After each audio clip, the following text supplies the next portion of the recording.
Rare was one of the most successful game developers for the Nintendo 64, but quickly faded to obscurity, and it's all thanks to one red squirrel. Conker was violent and crude, a stark departure from past Rareware titles. I mean, the game starts with Conker getting lost while drunk. Conker's Bad Fur Day may play similarly to games like Banjo-Kazooie, but it differentiates itself with its M rating. The more mature experience made Nintendo reluctant to push it. Nintendo wouldn't even feature Conker's Bad Fur Day in their Nintendo Power magazine, thus severely limiting its reach.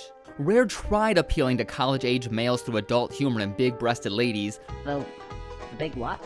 But this approach stopped kids from being able to play this game. I wanted to get Conker's Bad Fur Day, but how do you get your mom to buy you a game when the box art has one squirrel eye-banging some other squirrel? There was even a warning label on the box. Seeing Conker's Bad Fur Day at my local Blockbuster was torture because I couldn't play it. But the box was just so mysterious and alluring. I was already interested in the Conker character through Diddy Kong Racing, and Rare already indoctrinated me with their other games, but I wouldn't be able to play Bad Fur Day until years later through totally ethical and legal means. Wink wink. And that's a real shame because Conker's Bad Fur Day might be Rare's best game on the N64. While the maps in Conker's Bad Fur Day were huge, they were pretty linear, so players didn't get as lost, cutting down on player frustration. The wads of cash were a nice deviation from the jiggies and because they were less in your face. There were the context sensitivity pads that just shook up gameplay without needing to learn new abilities through characters like Cranky Kong and Jam Jars. And the art and animation might have been the best on the N64, but it doesn't matter how good a game is if no one plays it. Conker's Bad Fur Day reportedly sold a measly 55,000 copies, and it's all thanks to that mature rating. There is a much larger market for E or even T-rated games, especially when it comes to the N64. While M-rated games did exist on the N64, they were much more common on the PlayStation, viewed as the more adult-oriented console. Now, I'm not saying that Conker's Bad Fur Day has to be squeaky clean. I like his edge. In the age of goody two-shoes video game mascots, Conker's attitude was refreshing, but there is a large spectrum between Weenie Hut Jr. and peeing on people. Rare really wanted to push the comedy, which is fine. One of the things that made Rare so memorable was its humor, but in past games, Rare utilized innuendos and other visual gags to hide dirty jokes. Conker's Bad Fur Day is not nearly as subtle, with one caveman even hanging dong. Wow. And I'm not some comedy purist who can't laugh at anything blue. I love South Park, I love Family Guy, and I even love Conker's Bad Fur Day. But looking at Conker's humor through a business perspective, it was a huge miscalculation.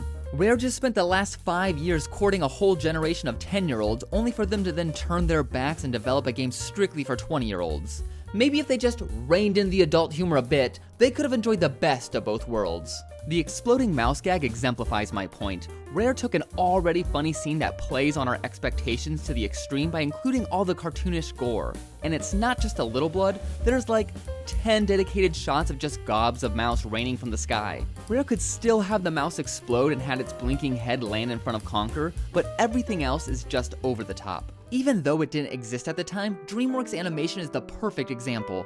They're the masters of dressing up adult humor in kid-friendly ways, thus ensuring both kids and adults enjoy the movie. Now this is no easy task, but Rare successfully pulled this type of humor off numerous times in both the Banjo-Kazooie series and Donkey Kong 64. Conker's Bad Fur Day is an example of what happens when a bunch of people excited about something get into a room without anybody going, "Wait, do we really need a flower with double F breasts for Conker to bounce on?" Conker didn't need to shoot for an E rating, but cutting out a lot of the unnecessary swearing, overt sexual moments, and gory violence could have brought the age rating down to a T. Gags like the hanging pitchfork, exploding mouse, Great and Mighty Pooh, and more could exist in a T-rated game, which opens up the market to a bunch more people. Rare saw how much more expensive and complex game development was becoming and wanted to sell the company. Rare wanted Nintendo to buy the company, but they did not. And seeing how Rare majorly mishandled Conker's Bad Fur Day, I don't blame them. Rare didn't prove to be a forward-thinking company. First, they were unable to foresee how an M rating would affect sales. While having a vision is important,